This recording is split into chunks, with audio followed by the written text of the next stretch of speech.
Bom dia, boa tarde, boa noite, boas-vindas ao Leadercast Business. Em parceria com a Andave, Associação Nacional dos Distribuidores de Insumos Agrícolas e Veterinários, ouvimos diversas vozes do agronegócio durante o Congresso Andave de 2024. Neste episódio temos Carlos Cogo, um consultor especializado no mercado e em projeções do agro no Brasil. Conversamos sobre a necessidade de aprimoramento da gestão por parte dos protagonistas do agronegócio.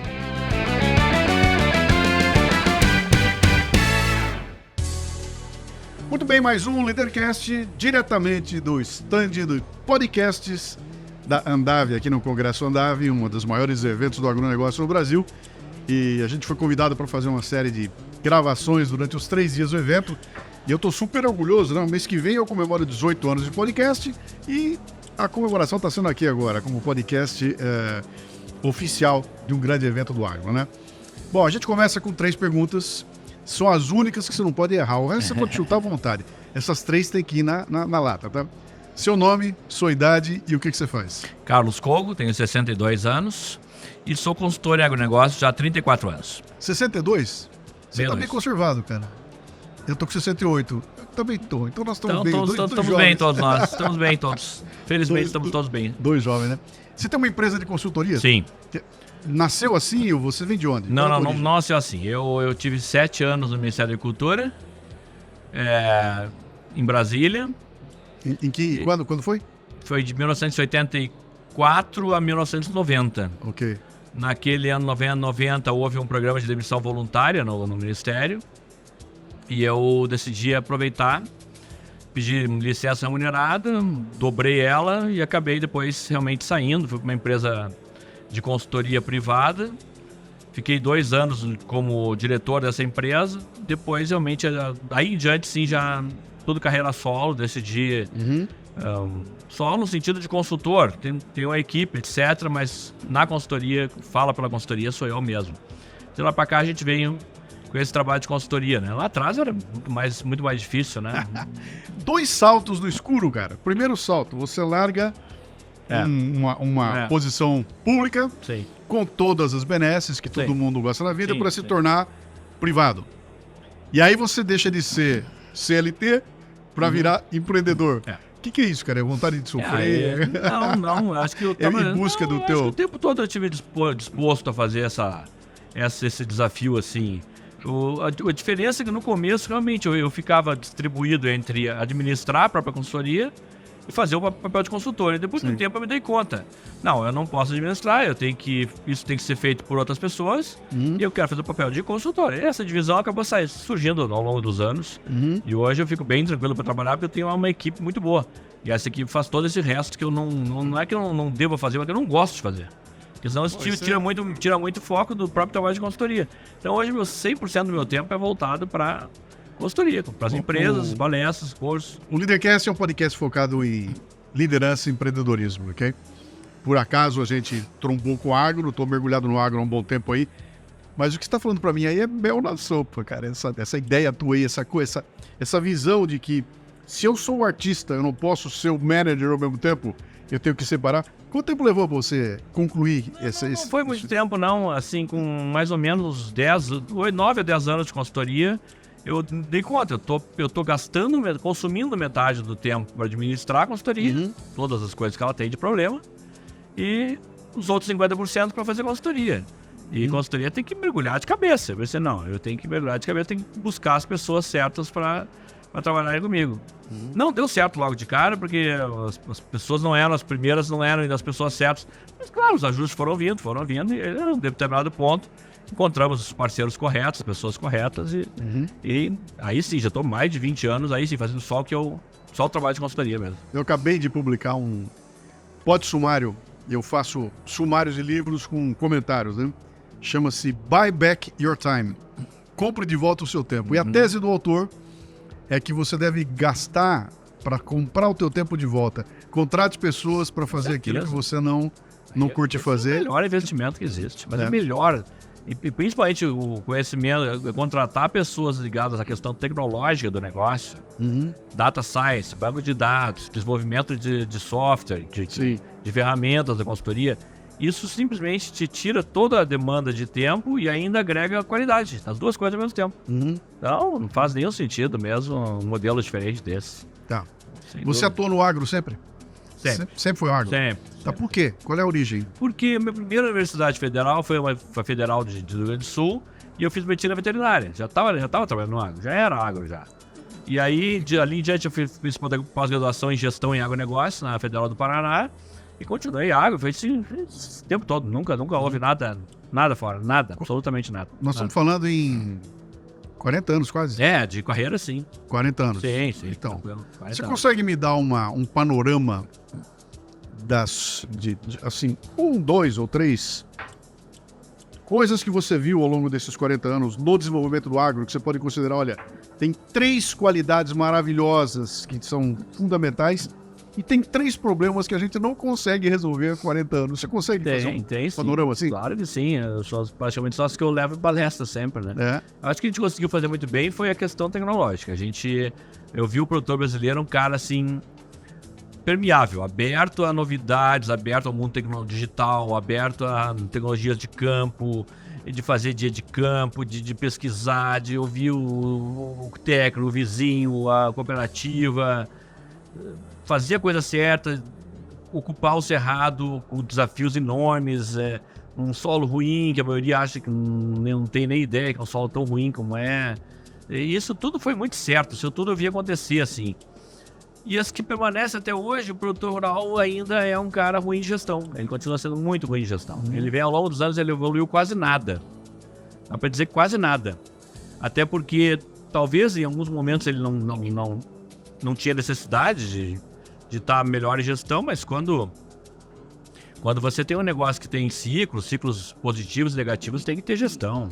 E aí falta muita gestão. E isso é um mal assim quase que do agro. Então como investir o capital acumulado, aonde investir, isso continua até hoje sendo um erro do produtor. Ele sempre busca comprar a terra, ou até mesmo arrendar a terra, e não em fazer o negócio dele mais produtivo, né? Ele acha que aquilo que ele já está fazendo já é suficiente. Então ele deixa de lado o equipamento de irrigação, deixa de lado o investimento em digitalização, em profissionalização das pessoas que trabalham com ele. Ele deixa de lado a ideia de ter um silo da propriedade dele na fazenda, de ficar independente. Ele vai prorrogando isso. Ele vai prorrogando isso e deixando como se isso fosse uma situação que vai vir a solução de terceiros. Ela não vai vir de terceiros. Ela vai ser um problema dele. Eu tenho 2 patrocinadores no programa. Um é a Terra Agropecuária, que também faz uma consultoria. Ele diz o seguinte: eu entro na tua porteira pro lado de dentro e ajudo você a criar processo e tudo mais, né? E eu voltei de um evento deles agora, e nesse evento teve uma apresentação que eles estavam dizendo o seguinte, focado na pecuária, né? Porque, cara, nós estamos trabalhando 2 casas depois da vírgula, onde qualquer coisinha faz a diferença, e isso é agronegócio na pura acepção, né? Exatamente. Mas tem uma barreira cultural para você vencer isso, né? Tem uma barreira cultural que eu penso que nós estamos já numa etapa de transição da sucessão, em que vai surgir o elemento da geração mais recente, que vai já estar totalmente digitalizada e que já vai ter uma ideia de que precisa ter um bom nível de gestão no negócio, né? Tanto na parte ferramental quanto na parte de gestão mesmo em si. Isso eu já comecei a observar em várias regiões, isso já começa a aparecer. E também a preocupação de algumas entidades, de órgãos, em treinar essas pessoas, em capacitá-las para isso, né? Então, assim, a gente está vindo de uma geração, acho que vou olhar até para o censo agropecuário, não é um palpite, né? Ainda uma grande parte da turma não tem nem curso médio completo, tem dificuldades ainda em conhecer coisas ligadas ao mundo do mercado financeiro, de investimentos, de payback, de retorno, quer dizer, e a nova geração vai ter mais facilidade com isso. Então essa transição não vai ser fácil, mas eu creio que ela vai acontecer e essa turma vai acabar dando vai dar um upgrade no agronegócio brasileiro. Eu ouvi algumas pessoas manifestarem uma preocupação de que essa geração nova está tendo um êxodo no campo. Eles não querem ficar no campo para dar continuidade no que os pais e avós construíram, né? É verdade isso. E não é, tá? Eu vou dizer pra você, se você olhar os números, 14% das pessoas morando no meio rural e 86% em centros urbanos, isso já aconteceu, vem acontecendo ao longo dos anos, vem colhendo a população rural.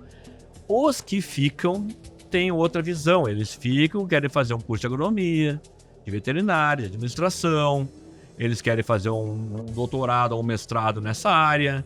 É uma outra realidade. Eles sabem que eles não querem só ficar com o bastão do pai, do avô, do campo. Eles querem ficar com o negócio, mas capacitados a usar aquilo ali. Então, a minoria que acaba optando por ficar, ela fica com uma vontade de se qualificar melhor. Isso dá para notar tranquilamente. Tranquilamente. Você consegue ver, inclusive, a diferença de espírito e de força e de inspiração, de motivação entre uma geração que destocou, cara, brigou com o índio, brigou com a onça, brigou com a chuva, desmatou, construiu um negócio para a geração que nasceu lá dentro e já tinha papai, não precisa desmatar nada, tá tudo pronto e tá tudo mais fácil. Você consegue ver claramente as diferenças das duas claramente. gerações? Exatamente. E o que você vê? Te preocupa a geração que não brigou com a onça? Não, acho que não. Acho que aquela geração fez o trabalho que tinha que fazer, um trabalho difícil, duro, árduo, de abrir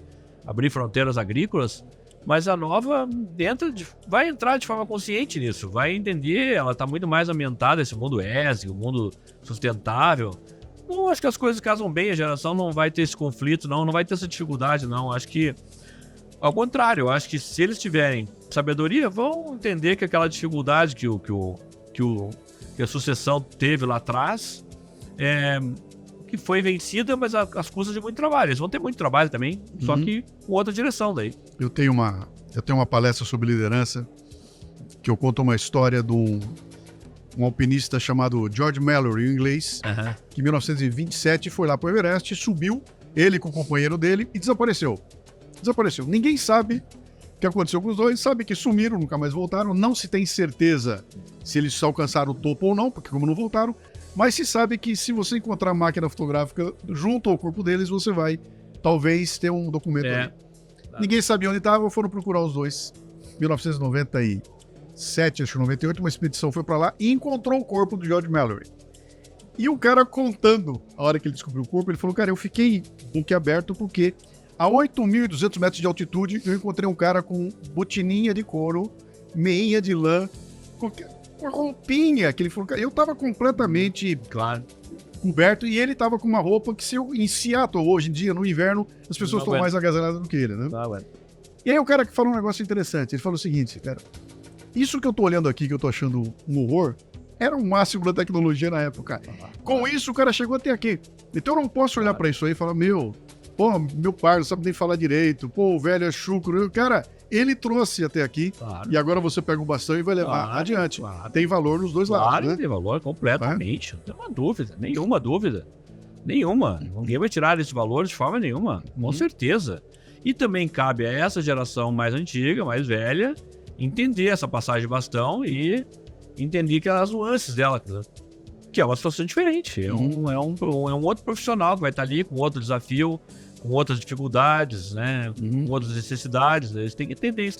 Esse é um dos grandes brigas do nosso agro hoje no campo, passar o bastão. Sim. Passar o bastão é, para mim, uma das maiores brigas que tem. Sim. Ela tem que ser bem coordenada. Não... É uma das grandes brigas, com certeza. Essa questão sucessória tá no teu escopo de trabalho como consultor? Tá no escopo, assim, porque eu acabo que tem vários clientes meus que estão envolvidos nisso. Principalmente o sistema de crédito cooperativo, ele é muito envolvido nisso. E eu atendo uma boa parte desse grupo de empresas.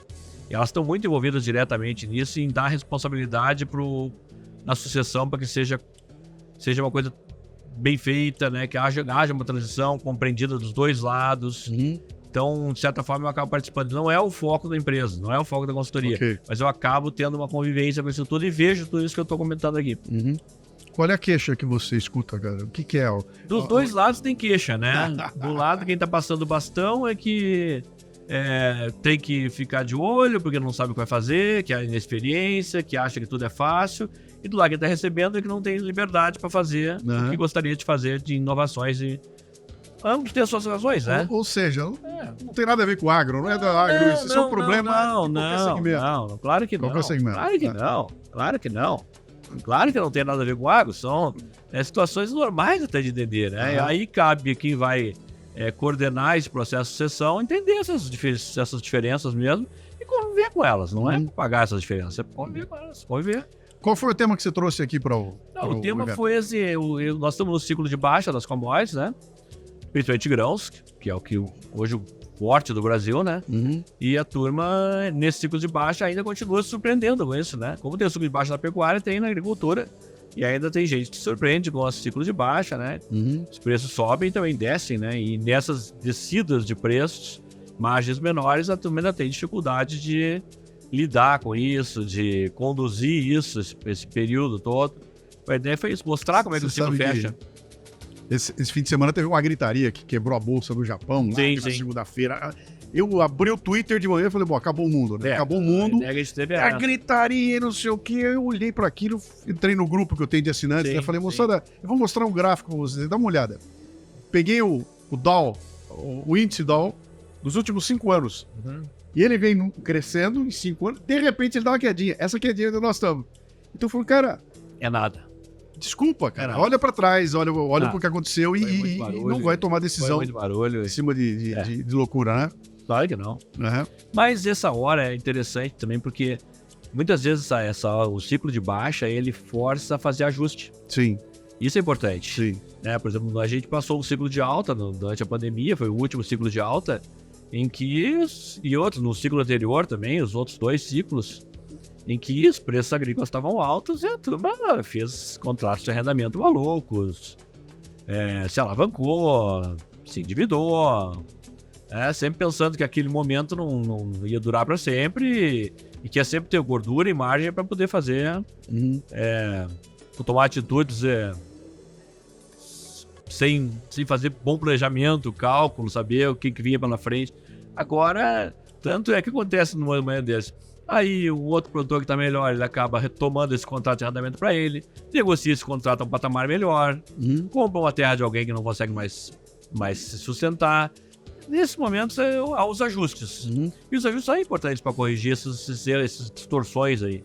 Quando as margens estão muito altas, eu sempre digo, né? Aí todo mundo é competente. Trabalhar com margem alta é facílimo. Como é que quando abaixa o rio, começa a aparecer as árvores? Começa a aparecer, né? Então, na margem baixa, você começa a selecionar, peneirar. E fica realmente aquele que tem capacidade para administrar o período de escassez. E eles são necessários nesse período exato, mas não se acostuma a trabalhar com a escassez. E a escassez faz parte do ciclo. Sim. Sim. A tua mensagem lá foi o que você terminou com otimismo, com o quê? Com pedido de cautela, com o quê? Provavelmente ele vai vir, ele começa a se encerrar a partir do player que está no prejuízo, como um todo, como o seu país inteiro, como nação, e tem que começar a diminuir a plantada, que vai ser o caso dos Estados Unidos na nova temporada do ano que vem. Eles estão no segundo ano de prejuízo e não tem outro jeito. Ou você diminui o tamanho do negócio ou vai ficar só replicando o prejuízo. Então, o ciclo começa a se ajustar assim. Depois leva mais 2, 3 para o ciclo reverter novamente. E o importante é que quem está no negócio saiba passar pelo ciclo de alta e ciclo de baixa. Não tomar decisões emocionais nem na alta, delas, nem na baixa. Nem na alta, nem na baixa. Nem na baixa sair correndo e dizer não dá, isso aqui não dá mais. E nem na alta dizer que maravilha, é uma barbada, é tranquilo, eu sigo, como tá, é fácil. Nenhum nem outro. Você trabalha com gente no Brasil inteirinho? Todas as regiões. Aí é fora também. A gente hoje a consultoria tem muitos clientes na América Latina, então a gente acaba atendendo essas empresas fora daqui. Sim. As suas sucursais no Colômbia, Equador, Argentina, Paraguai, Uruguai, Colômbia, etc. Todos os países aí, praticamente. Também as empresas são todas internacionais. Sim. Também, né? A gente acaba tendo contato com o mundo todo. Mas eu sou um cara de comunicação, tá? Minha presença no agro é o fato de eu ter feito o circuito ProSoja 2 vezes, mergulhei nele. Sim. E dali pra frente eu comecei a fazer podcast a respeito e tudo mais, né? Se você pegar o Brasil e dividir, né? Olha, sul, sudeste, centro-oeste, norte, nordeste, você consegue perceber diferenças culturais do ponto de vista da gestão do negócio dos seus clientes? Você olha, no sul assim, tranquilamente. Como é que é? Tranquilamente. O agronegócio como um todo, a origem dele é quase toda a mesma, né? É sul, né? O sul, né? Que desbravou o oeste do país, né? Entrou pelo lado oeste. Então, se você for para Mato Grosso ou do Tocantins, vai ter uma ligação daquela família com alguém do sul, ou do Paraná, ou do sul do Rio Grande do Sul, ou do Mato Grosso. Vai ter o CTG na cidade, né? Claro, então essa raiz já existe. E aí, o que fica fora dessa raiz? A agricultura do Cerrado, da parte alta do país, da Amazônia, do Nordeste, que não tem essa ligação com o Sul, não tem esse laço, e tem um outro jeito de fazer as coisas, aí um jeito muito mais dependente de dinheiro público, muito mais dependente de ajuda pública, e a outra que teve que fazer o desbravamento todo do negócio sem ajuda nenhuma, né? Fazendo só com a vontade, a cara e o peito, né? Então são diferenças, sim. São diferenças grandes que existem, não adianta. Óbvio que existe. Antes de você, eu conversei com o ex-ministro Roberto Rodrigues, né? E ele estava contando a história dele, e contou lá que nos anos 90, 92, 93, quando eles começaram a trabalhar o conceito de toda a cadeia de produção envolvida num sistema, num processo legal, ele abriu com uma fala deliciosa que ele falou, cara, agora a gente olhou para aquilo e falou, menos governo e mais atuação individual aqui, né? Sim, sem dúvida. E aí, cara, eu dei uma provocada nele, falei, continua assim? Ele falou, a briga continua sendo essa? Continua, com certeza. Eu sempre digo, a briga dessa turma é não depender mais de governo. Eu acho que essa tem que ser a meta do negócio. Meta. Mas para isso tem que ter um governo que ajude a não ser dependente dele, né? Sim. A gente vai acabar caindo na mesma coisa, né? Bom, se a taxa de juros fosse menor, não precisava do governo, porque o setor privado financiaria o negócio em tudo, custeio, investimento, tudo. Óbvio, financiaria. Dinheiro abundante no mundo todo. Mas continua precisando do plano safra, precisando da linha disso, da linha daquilo, porque o país ainda convive com juros elevados e isso acaba dificultando o setor privado de fazer o papel do governo. É normal, não há como fazer. Agora, acho que o sonho, o setor devia perseguir, perseguir como meta de não depender de governo. Para não depender de governo, o governo não pode atrapalhar, não pode ter esse contrassenso. Esse é o ponto. Ele pode não fazer nada, mas ele não pode atrapalhar. Sim. Tem que deixar andar sem atrapalhar. Aí esse é o papel do governo. Manter a inflação controlada, manter a taxa de juros atrativa para o investimento e não atrapalhar na legislação do negócio. O setor não precisaria de mais ninguém mesmo. Hoje você teria recurso no negócio para fazer ele rodar tranquilamente só com dinheiro privado. Claro, a parte de infraestrutura, cara, eu contei uma história para o Roberto Rodrigues. Pode ser feita pelo setor privado também sem nenhum problema. De novo, vai cair sempre na mesma coisa. Desde que as taxas de juros do país sejam taxas domesticadas, taxas possam ser utilizadas por alguém para fazer um investimento. Hoje não são. Então, o setor privado não consegue fazer. Considerando que o profissional do agro não tem ingerência, a não ser fazer alguma pressão, né? Sim. Tem instrumento de pressão, mas ele não tem ingerência sobre a canetada que vai definir juros e tudo mais, né? O que ele pode fazer, cara, para se proteger nesses momentos? Você tem meio que uma pista, né? Eu acho que a primeira coisa é exatamente não sair nos períodos de vacas gordas, né? Fazendo investimentos que não são compatíveis com os períodos baixos e altos do negócio. Tem que ser um negócio compatível. Se eu vou comprar mais uma terra, eu tenho que saber realmente se aquilo é viável, se eu vou ter como pagar aquela terra que foi adquirida, se eu vou ter como cobrir aquilo, se eu vou fazer um novo investimento, vou renovar a frota de máquinas, vou fazer um silo. Eu tenho que saber se aquilo realmente é passível de ser pago até o final, dentro de planejamento, de receita que vai oscilar. Então, é possível sim se defender, é possível fazer, com certeza. Tanto é que a grande maioria faz assim, não é a minoria, a grande maioria. A grande maioria continua trabalhando e vivendo, dependendo cada vez menos de governo. Então, não tem nada de novo nisso. Mas, de novo, para isso o governo precisa não atrapalhar. Se atrapalhar, ele pode comprometer isso. Deixa eu especular você agora um pouco do ponto de vista do consultor. Quero saber do teu business, do teu negócio como um consultor, né? Cara, o fazendeiro eu sei o que ele quer fazer. Ele quer plantar, colher e fazer a vida dele funcionar e tudo mais, né? E o consultor é o cara que vai lá para dizer para ele, teoricamente, como ele deve fazer aquilo que ele faz há 30, 40 anos, né? Sim. Qual é a resistência que você encontra? Você tem que vender o teu produto. O primeiro ponto assim, é que o core da empresa não é esse, é atender empresas. Empresas. Empresas. Okay. O nosso contato, que eu até falei hoje aqui, o nosso contrato com o agricultor é através das empresas. Uhum. Quando uma empresa, por exemplo, pede para orientar sobre qual a estratégia de fixação de preço de grãos para o ano seguinte, e o nosso contato se limita a isso, nós não vamos além disso. O nosso contato é com empresas. B2B, você é B2B. Empresas que precisam se adequar a uma demanda de insumos mais enfraquecida, uma safra que quebrou, a um clima negativo. O nosso mundo é um mundo empresarial, é um mundo corporativo. Então eu nem tenho capacidade de responder na questão de produtor, porque são outros tipos de consultoria, são consultorias agronômicas mesmo, que fazem esse papel. E que a gente acaba atendendo algumas delas também. Então a gente tem, de novo, a gente vai ter a ponte indireta disso. Mas direto a gente realmente não é o nosso core, a gente não faz isso. Qual é o segmento que você... todo segmento do agro? Todo. Pecuária, somos, tudo? Principalmente agricultura, mas insumos, defensivos, fertilizantes, sementes, biológicos, máquinas agrícolas, armazenagem, pivôs de irrigação. Esse basicamente é o nosso mundo. E crédito. Setor de crédito também, bancos, fundos de investimento, setor de crédito. É esse universo do mundo corporativo do agro. Que não é nem mais fácil, nem mais difícil do produtor. É outro mundo, é um mundo diferente. Sim. As dificuldades do mundo de negócios. Você falou que você está atuando na América do Sul, é isso? Né? Através desses clientes. Eles acabam levando a consultoria para a sucursal deles que atua num outro ambiente. Porque o agronegócio é globalizado. O mercado de soja é igual no mundo todo. Você deve ser um estudioso do tema há muito tempo, né? Como é que você classifica o Brasil? Nós estamos Eu imagino que na América Latina o Brasil puxa o carro de longe, né? Deve liderar, ou não? Se a gente liderar em termos de número, sim. Sim. E até de tecnologia dá para dizer que sim também. Mas a gente tem alguns exemplos aqui de coisas que estão acontecendo no mesmo patamar. Não podemos tapar o sol com peneira e não olhar o que é uma Argentina. A Argentina é um modelo agrícola ultra avançado, tecnificado, que quase não trabalha com recursos de governo. É um setor que trabalha quase sem recurso nenhum. Dá para dizer que um modelo parecido com esse é o do Paraguai. Muito parecido, mercados dolarizados, tem baixíssima dependência de governo, mas de novo, né? Na Argentina tem o caso do governo que atrapalhava até pouco tempo atrás, agora parece que não atrapalha o agro, nós por enquanto. Sim. Paraguai é o contrário, tem o histórico de governos que não atrapalham o agro, então também depende disso, eles também ficam na dependência de um governo que não atrapalha, é a mesma coisa, né?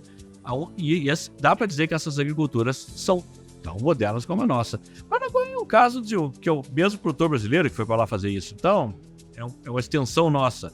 A Argentina não. É um outro perfil de produtor que não é proprietário de terra, a maioria é arrendatário e que tem uma agricultura top em termos de tecnologia, de conhecimento de mercado, de rede, tudo. Talvez, nesse caso, até mais avançado que o próprio brasileiro. Eu fiz Eu comentei até que o Roberto Rodrigues foi. Eu levei uma especialista em vinhos. Vinhos, é uma enóloga conhecida, né? Italiana, veio para o Brasil há 30 anos, formou toda uma geração de profissionais no ramo aqui. E ela fez uma palestra para a gente sobre vinhos brasileiros. A especialidade dela é vinho italiano, né? E ela fez o desenho do mundo, mostrou onde é que estão as uvas em primeira linha. Olha aqui, ó, lá naquela região lá em cima, onde passa pela Toscana e tudo mais. E lá embaixo, na Argentina, ali estão as melhores uvas do mundo, lá se faz o melhor vinho do mundo e não tem como fazer um vinho de primeira linha se não for com essas uvas aqui. Até o brasileiro meter a mão no jogo e começar a fazer uva lá em Petrolina, plantar uva em Petrolina. E ela falou, cara, vocês conseguiram fazer um negócio que o mundo inteiro não conseguiu entender. Os melhores podadores do mundo são brasileiros hoje em dia, porque vocês conseguem recriar as 4 estações do ano numa terra. Então, enquanto na Itália o cara consegue sofrivelmente ter 2 colheitas no ano, vocês têm colheita aqui todo mês, cara. Praticamente todo mês. O que é isso? Você que já viu o mundo todo aí. Esse é o espírito do brasileiro, é o cara que não tem medo de inovar. Principalmente... É necessidade, o que é? Não, principalmente, de novo, tá ligado a questão de o solo brasileiro, na média, não é bom. Então você já tem o desafio que é o próprio terra. Com raras exceções, tem um solo ruim. Você olha pro solo argentino, o cara até pouco tempo atrás sequer usava fertilizante no solo. Então o custo dele fazer uma soja é muito menor. Ele tem que... pragas, você pega o Chile, quase não tem pragas, porque você tem a cordilheira protegendo. Aqui o país planta 3 safras por ano, tem todo e qualquer tipo de praga exógena, entra de tudo que é tipo de coisa, num solo pobre. Tem que manejar todos os tipos de coisa nesse solo, desde plantio direto até reposição de nutrientes, tudo. As armas que ele tem aqui já não são as mesmas, então ele é obrigado a ser bom. Sim, Ele é obrigado a ser melhor. sim. Então, ele já aprendeu, eu tenho que fazer algo diferente, porque isso aqui, não, porque isso que é feito lá em tal país ou em tal desse país aqui não serve para cá. Aqui tem que ser um modelo nosso. O modelo de agricultura brasileiro é brasileiro. Não tem dúvida, é brasileiro.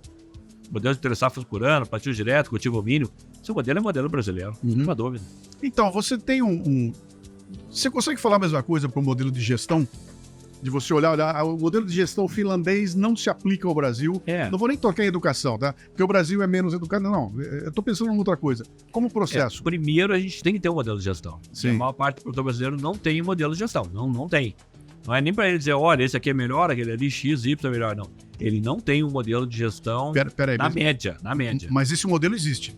Claro que existe. Senão, como é que a gente ia explicar um Bom Futuro, a SLC, a MAGE, que fazem a mesma coisa, fazem agricultura e que são grupos grandes, que têm lucro, que inclusive alguns são SA, têm ações na bolsa, tem que reportar um investidor. Óbvio, se aquele grupo faz a mesma coisa, a mesma cultura, o mesmo cultivo, na mesma terra, tem o resultado, o outro pode fazer a mesma coisa. Então, claro, são graus, escala de gestões diferentes, mas é óbvio que existe uma gestão que pode ser adaptada para um outro tamanho, para 1.000 hectares, para 500, para 100, para 200, para 50. Claro que pode, mas na grande maioria há falhas grotescas de gestão. Grotescas. O fato já de a prioridade do sujeito no Brasil já diz isso, né? A prioridade é arrendar terra, é comprar terra, enquanto ele deveria ser explorar melhor a terra que tem e fazer aquela terra trazer realmente ganhos crescentes para ele, através de tecnologias, de investimentos, etc., para depois pensar então em ampliar a escala do negócio. E, geralmente eles fazem essa via inversa. Eles começam tentando ampliar a área arrendada ou própria, quando ainda não tem essa outra área, a área número 1, área 0, num sistema de gestão adequado. Ele já atropela a gestão. E se você olhar a cadeia de produção como um todo, você consegue ver ilhas de excelência por cadeia? Tem. Por cadeia tem uma ilha de excelência? Tem. Qual é o nó? Qual é o elo mais fraco dessa cadeia? Toda região vai ter o elo mais fraco, tá? Mas você vai ter, principalmente naquelas regiões em que você tem ainda um grau tecnológico pouco avançado, tá? Você tem muitas regiões do Nordeste brasileiro que tem isso hoje. E você não precisa ir longe. Pega uma cultura, pega o milho, por exemplo, e observa quais são as médias de produtividade de milho nas diversas regiões do Brasil. Você vai ter milho com 14 mil quilos por hectare em Rio Verde, eu posso citar até o nome da cidade, Cascavel, eu posso citar Toledo, eu posso citar outra cidade desse perfil, Passo Fundo, e eu vou ter milho de 400 quilos por hectare, de 1.000 quilos por hectare, que não é sustentável isso, não é um negócio sustentável. Então, e via de regra, a maior parte desses produtores estão, não é nada assim, de jeito dentro de pejorativo, né? É localização mesmo, geográfica. Eles estão na região nordeste, tem um tamanho de propriedade, são propriedades também menores, né? Menor porte, menor apoio institucional, etc. Não é o taxativo da agricultura familiar, você tem agricultura familiar também ultra competente. Sim. Se você pegar um cara que faz uva e vinho, que tem 4 hectares na Serra Gaúcha, ele é tão eficiente como o cara que faz 5 mil hectares de soja no Mato Grosso. Não é isso. Não é tamanho de negócio, é modelo de negócio. Interessante. E quando você fala nisso, você evidentemente está falando de planejamento também, né? Claro. Planejamento estratégico. Claro. E aí eu volto para aquela história que o pessoal da Terra falou, cara, você está pensando num negócio que está na segunda casa depois da vírgula. Exatamente. Exatamente. E aí tem uma tese que deliciosa. Eu tenho uma palestra que eu criei para falar para o urbano sobre o agro. Né? Me enchi o saco com os caras metendo na boca. De ver escola de samba tirando o sarro no agro e tudo mais. E botei essa palestra. E lá eu falava algumas coisas interessantes, né? A respeito de como é que toda essa rede, que ela é vertical, eles não se falam do ponto de vista de cuidar da cultura do agro como um todo, né?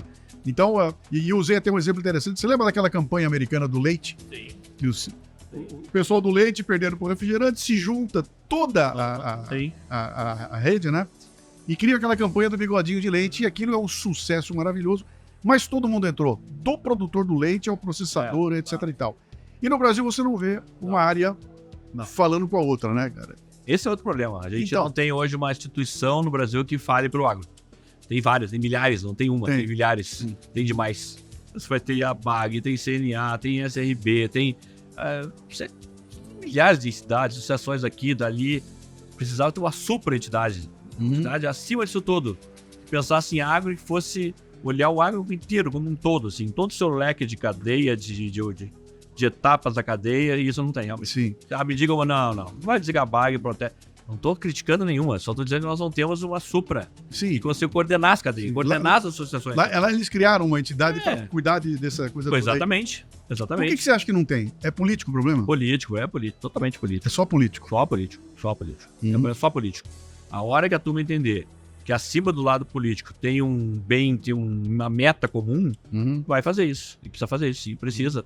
Precisa, porque essa entidade suprapartidária, suprapolítica, supra tudo, ela poderia negociar com o governo, ela poderia negociar espaço pro agro, ferramentas, determinar as necessidades, quais são, onde vai investir, como tem que ser um plano safra, mas ela tem que ser supra, tem que ser fora do eixo político. O eixo político que realmente hoje nos impede de fazer isso. Me fala só mais uma coisa aqui pra gente partir para os nossos finalmente aqui, né? A gente já tocou meio que nesse assunto no começo do papo, mas eu queria estressar ele um pouquinho mais. Tem uma leva de garotada chegando aí, molecada nova chegando aí, vindo com sangue nos olhos aí para fazer acontecer, etc e tal, e mergulhando num mercado ou num segmento. O agro ainda é muito analógico, né? Ele muito, até pelo fato de como é que ele funciona. Ela tem que botar uma semente e ela tem que brotar, não tem como forçar. Sim. Sabe? Não tem como ser virtual isso, né?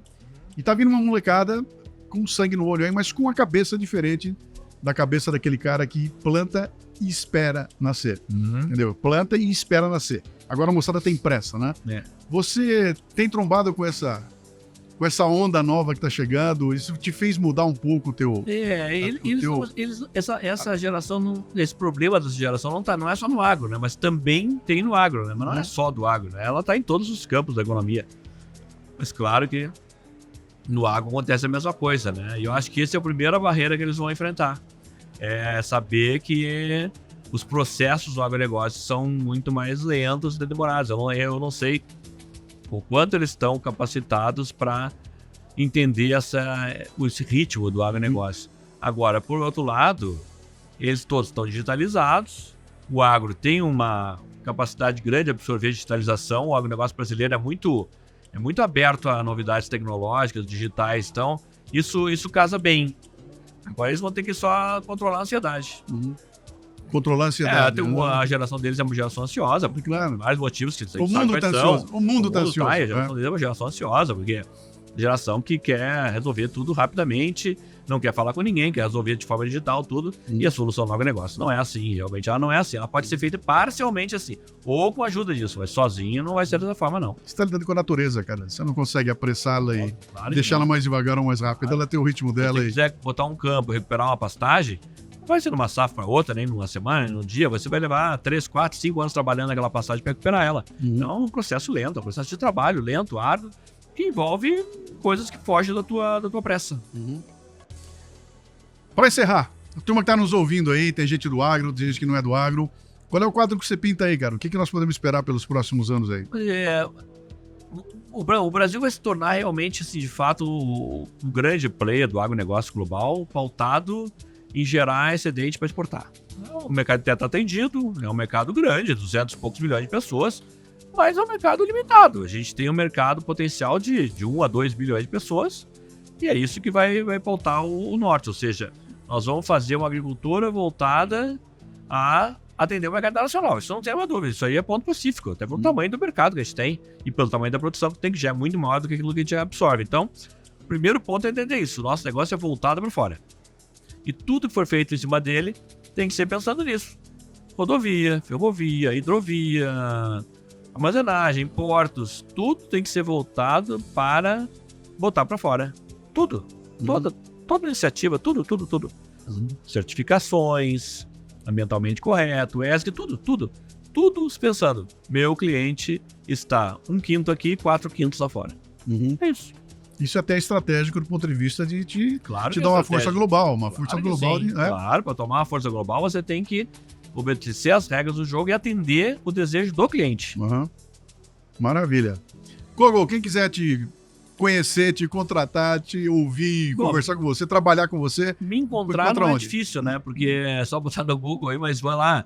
O portal da empresa tem todos os nossos contatos, telefone, www.carloscogotudojunto.com.br. Ok. Tá? E lá, já tem lá número de WhatsApp, etc. Vai conhecer lá a gente lá. Botar meu nome no Google é bem fácil, você vai saber quando fazendo por aí. Tá? Cara, muito obrigado pela visita aqui. Continue em frente. Tem muito a fazer pelo agro aí.